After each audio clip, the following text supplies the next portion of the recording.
দুর্গাপুজোর আর মাত্র হাতে গোনা কয়েকটা দিন বাকি। পুজো মানেই স্পেশাল কিছু, তাই আজকে পুজো স্পেশাল একটা হেলদি সুইট বানালাম। এর জন্য প্রথমে আমি 1.5 কাপের মতন মাখানা একটু বাটার দিয়ে ভালো করে রোস্ট করে নিয়ে মিক্সিং জারের মধ্যে আমি সেমি গ্রাইন্ড করে নিলাম। খেজুরগুলোও আমি হালকা রোস্ট করে গ্রাইন্ড করে নিলাম। মাখানা, ড্রাই কোকোনাট আর ডেটসের মিক্সচারটা ভালো করে বাটার দিয়ে আমি মিক্স করে নিলাম। দেখুন এইভাবে মাখানা মিক্সচারটা আমি কেক টিনের মধ্যে ভালো করে স্প্রেড করে ওর মধ্যে চকলেট মেল্ট করে ভালো করে স্প্রেড করে দিলাম। এর উপরে ড্রাই কোকোনাট দিয়ে সুন্দর করে গার্নিশ করে নিলাম। দেখুন এইভাবে।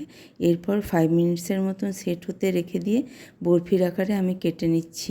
বরফিটা খেতে দারুণ হয়েছিল। পুজোতে একবার অবশ্যই ট্রাই করে দেখতে পারেন। রেসিপিটা ভালো লাগলে লাইক কমেন্ট করার অনুরোধ রইল। নমস্কার।